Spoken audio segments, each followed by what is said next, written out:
అందరికీ నమస్కారం. అందరూ మామూలుగా మైదా పిండితోటి కేక్ తయారు చేస్తారు కదా. నేను ఈరోజు ఓట్స్ తీసుకొని ఓట్స్ తోటి నేను కేక్ తయారు చేశాను. ఒకసారి చూద్దాం. 1.5 గ్లాస్ నేను ఓట్స్ తీసుకున్నాను, దాన్ని మిక్సీ పట్టాను. నెక్స్ట్ బెల్లాన్ని కూడా నేను తురిమి దాన్ని పక్కన పెట్టుకున్నాను.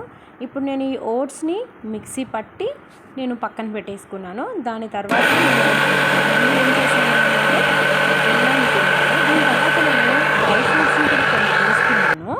జీడిపప్పు, బాదం, కిస్మిస్ ఈ మూడింటిని తీసుకున్నాను. బెల్లం తురిమానని చెప్పాను కదా, 1.5 గ్లాస్ వేసుకున్నాను మిక్సీలో.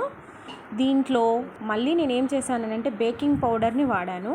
1.5 స్పూన్ బేకింగ్ పౌడర్ని నేను వేశాను.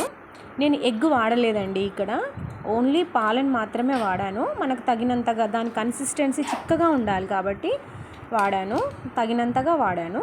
నెక్స్ట్ అమూల్ బటర్ని వేశాను. నేను ఒక క్యూబ్ వేశాను.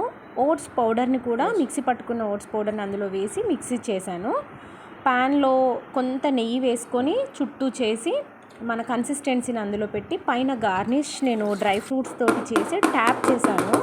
ట్యాప్ చేసి నేను ఇప్పుడు ఓవెన్ని 170 degreesలో ఒక 10 minutes ప్రీ హీట్ చేశాను ఓవెన్ని.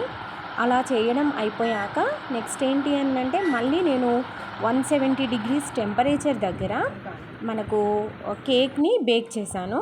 కేక్ బేక్ అయ్యాక చాలా అంటే చాలా ఎలా వచ్చిందంటే బ్రౌనీ కేక్ అంటాం కదా మనము, చాలా కాస్ట్లీ ఉంటుంది కదా, అలా వచ్చింది. చాలా బాగుంది. పిల్లలు కూడా చాలా బాగా ఎంజాయ్ చేశారు. మీరు ట్రై చేయండి.